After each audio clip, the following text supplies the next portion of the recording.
dead giveaway. There's a lot of roosters around, and the figure behind me with the flat top, that's King Naresuan, who fought a one-on-one battle with a Burmese king and on top of war elephants, and he won that battle.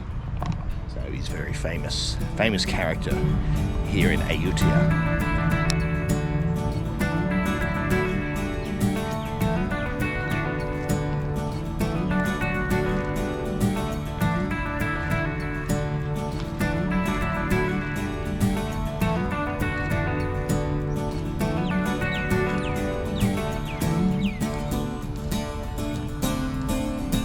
Keep your eyes open when you're traveling around Ayutthaya. You can see you got this the Buddha image here at the base, but just behind you can actually see the remnants that used to be a massive Buddha image. So you can see the legs at the bottom. So again, the best way to travel around Ayutthaya was a little bit, you need to have a little bit of imagination, and you can imagine here these would have been the walls of this temple here. I believe this is a vihan, a prayer room, because I cannot see the sema stones. So this is one of the prayer halls. So you can imagine the walls up, the wooden roof painted with black lacquer and gold features, with the big Buddha image at the end.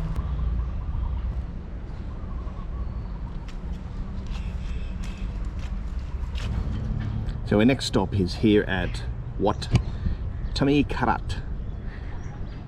Now this is located the eastern side of the Grand Palace, and it was built before the foundation of Ayutthaya, so you can see a lot of Khmer influences in the architecture, in particular the Nagas.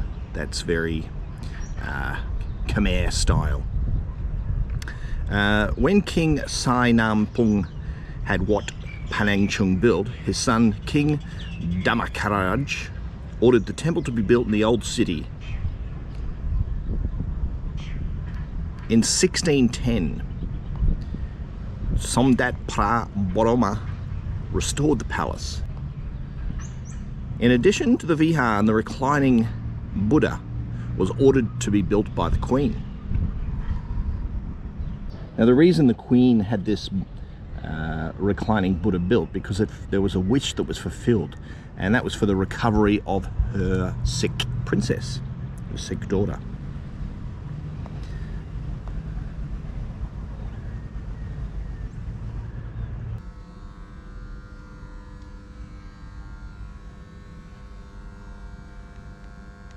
Now this chedi here is quite unique, because usually the base of the chedis in this area and this period, they usually have the base decorated with elephants, but this one's actually decorated with singers. So it's got the singers around the base, and it's got the nagas guarding the stairwells. So it's quite a unique architectural feature.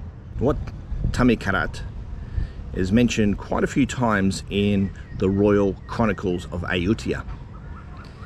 Most notable is the story of Prince Si Sen.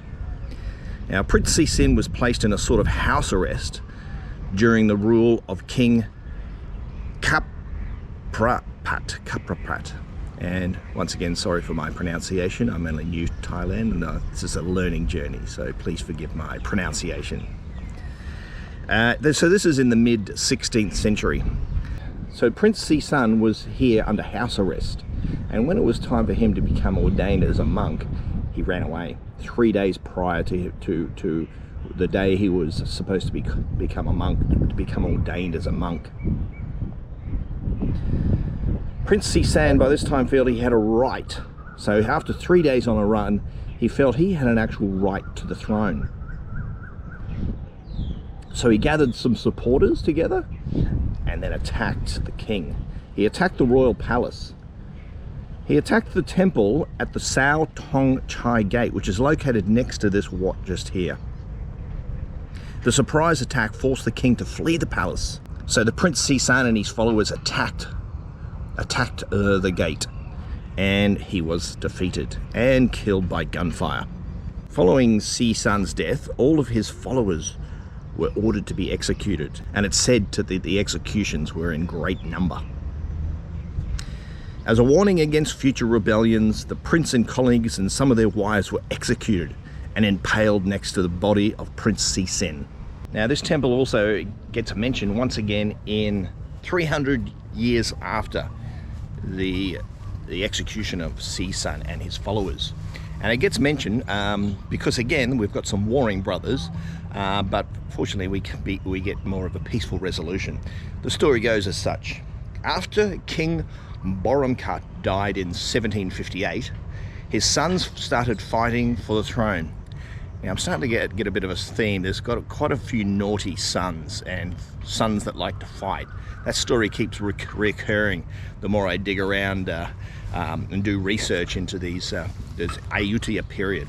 Anyway, 5 patriarchs from various powerful monasteries tried to prevent the civil war from happening. One of these peaceful and influential monks was Wat Thammikarat, and he was from this Wat here.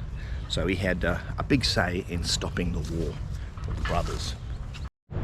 Okay, off to the next temple now, which is Wat Phra Si Sanphet, or Wat Phra Si Sanphet. Not sure of the exact pronunciation. Let's go and find out what's going on there anyway.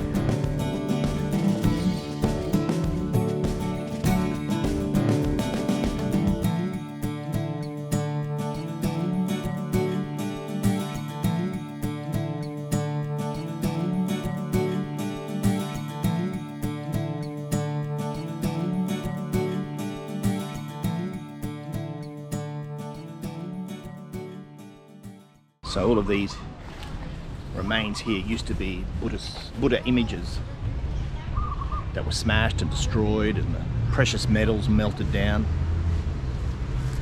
So Ayutthaya is littered with broken Buddha images. When the Burmese sacked the city, they completely smashed everything. And also interesting to note that most of the walls and the roofs were made of wood as well, so lots of fire. They burn all the temples.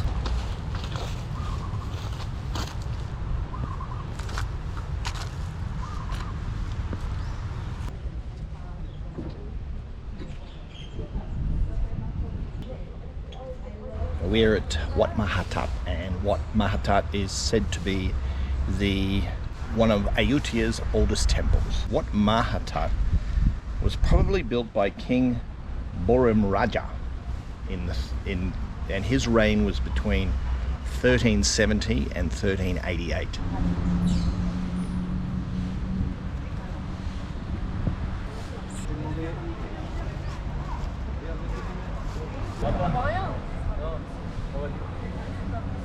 So the Buddha head in the image, the Buddha head engulfed in the tree is one of the most iconic images, not only in Ayutthaya but in all of Thailand.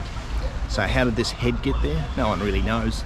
But a lot of the Buddhist statues here, they were beheaded when the Burmese attacked, and a lot of Buddha heads, if they were not of what believed to be of great value, they were just discarded.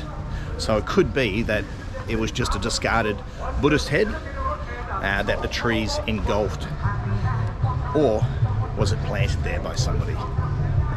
Nobody knows. Now, this Wat here is one of the most famous ones and most visited in all of Ayutthaya, and it is grand. It's a brilliant place.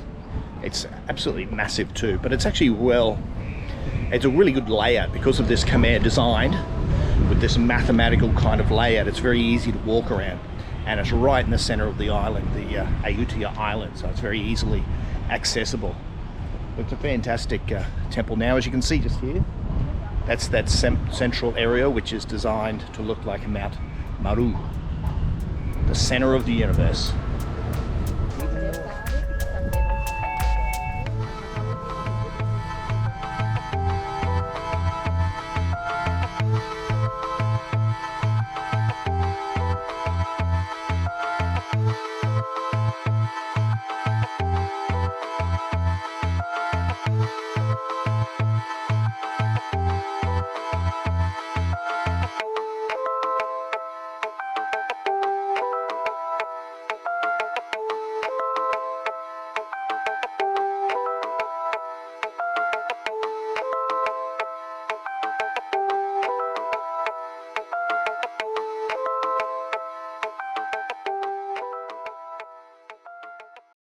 This is lukewalks and we are in Ayutthaya.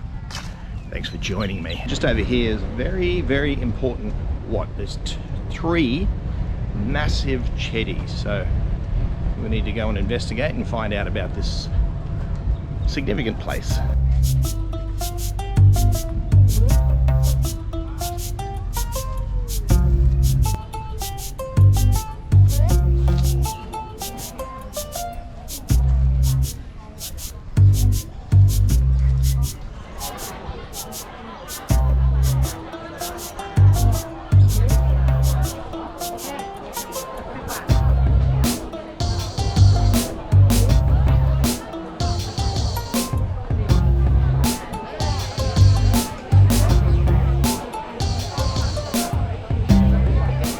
So I've just done a little bit of research and I've discovered that that a king and his two sons, that's what these chetties are for, and that's where their remains are.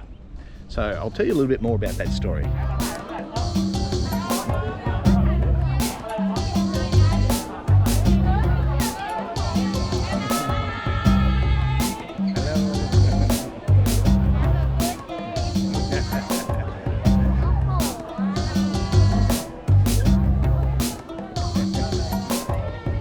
This here is without question one of the most remarkable landscapes, landmarks in all of Thailand, definitely in Ayutthaya.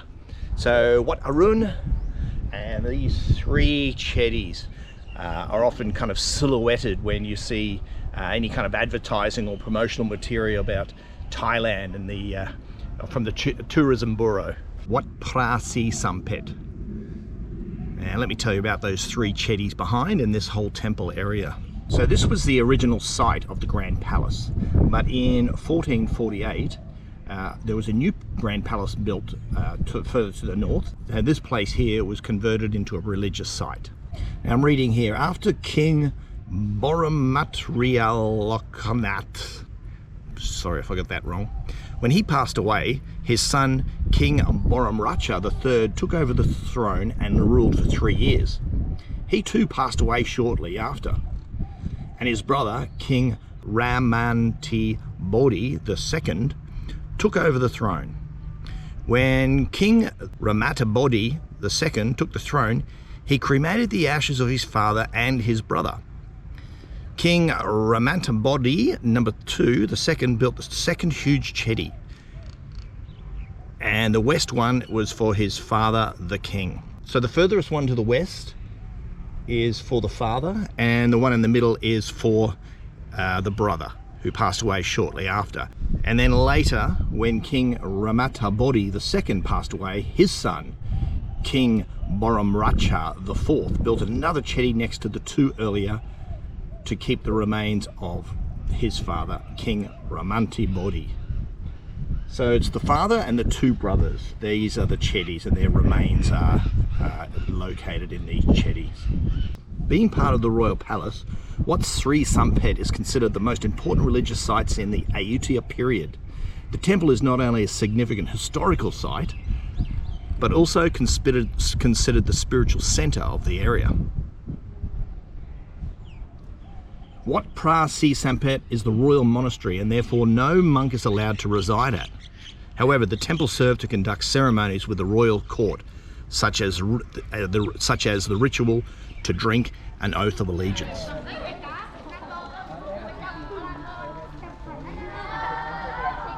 So let me tell you a story about the Ayutthaya period.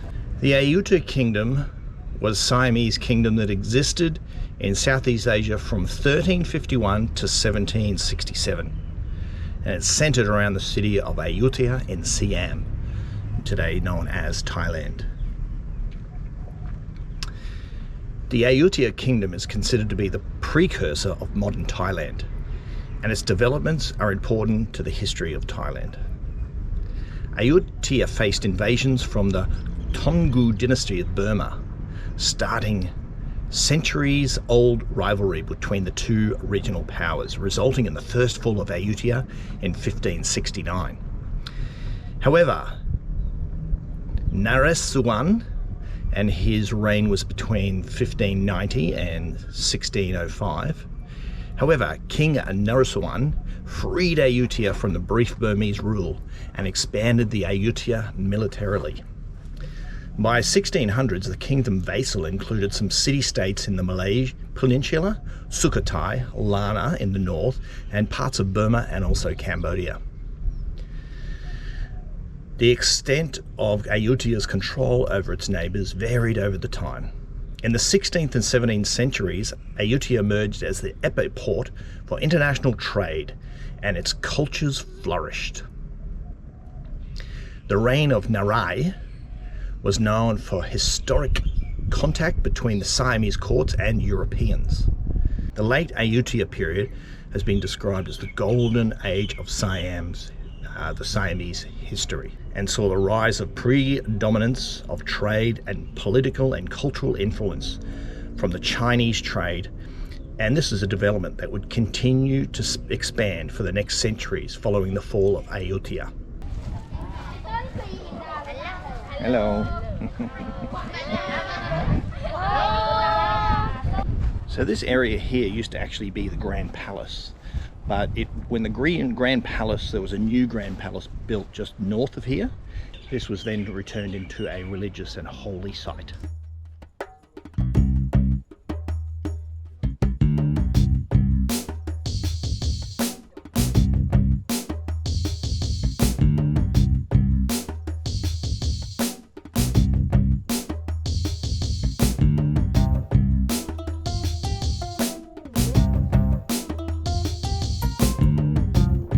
I do love the crookedness of a lot of these walls and prangs that are around these temples in Ayutthaya. You kind of get the feeling that they're about to fall over. But also I like to use my imagination. It's like almost like I'm discovering these places, which I know I'm not, but it's nice to make believe. I do really love wandering around these temples of Ayutthaya. Just got to put up with the heat.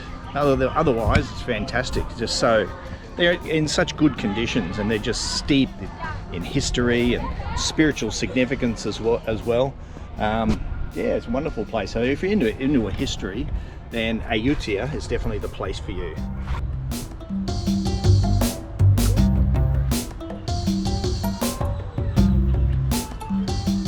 So if you're wondering about how to get around Ayutthaya, if you've never been here before, you can hire motorcycles and do your own self-guided tour. You can also get in these kind of three-wheeler tuk-tuk. They'll take you around. Also, you can just ask them to take you to all the famous sites, and for a fee, they'll just be your kind of de facto tour guide for the day. The other thing is you can hire a car. You can ride bicycles. However, the problem is this is actually a really large area, so I'd discourage cycling around Ayutthaya, just because it's so darn hot, but also it's so spread out.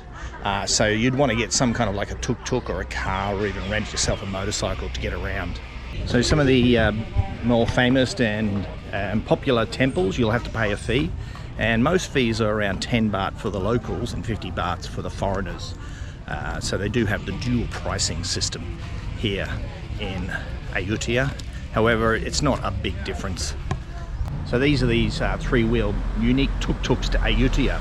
So you can get a driver to take you around Ayutthaya for the day, and one of these little kind of, looks like it's something from the Jetsons.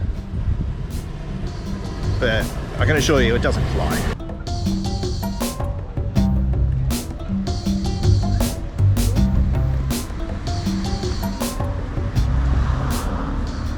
lukewalks recommends not cycling around this area. It's too big and it's too hot, and the fun factor will soon vanish.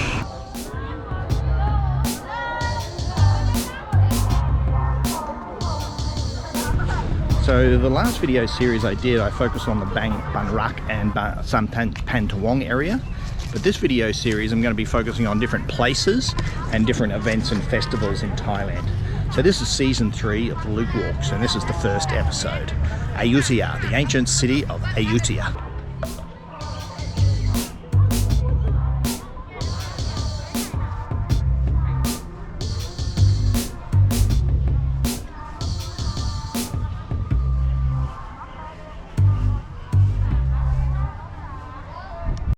Now another thing I haven't really shown you, but there's another side. There's the ancient ruins and the history of Ayutthaya, but there's also loads of really cool cafes in this area as well, and there's some good nightlife as well. And when I say good nightlife, I'm talking about some not big discotheques, but rather things like sitting on the banks of the river, having a meal with some nice music. So there's a couple of those places as well, but this video isn't focusing on that. This video is all about understanding, or what is like a day trip, doing a day trip in Ayutthaya, and how to get the most of your day in Ayutthaya. So that's the angle of this video. So that's right, I'm not documenting my after hours work. I'm documenting the daytime. And that's the flavour of my videos. Like, I'm newish to Bangkok. I've been here for 2 years, new to Thailand, so I'm trying to learn about Thailand. So I'm going to make a few mistakes, but I'm going to learn a lot in the process, and what I learn I'm going to be sharing with you. Hello. Nice to meet you. Nice to meet you. Nice to meet you. Nice to meet you. Shake hand. Okay. Nice to meet you. Have a nice day. Have a nice day. Hello. Hello. So much for social distancing and non-contact. I just shook the hands of about 20 school kids. Better wash my hands.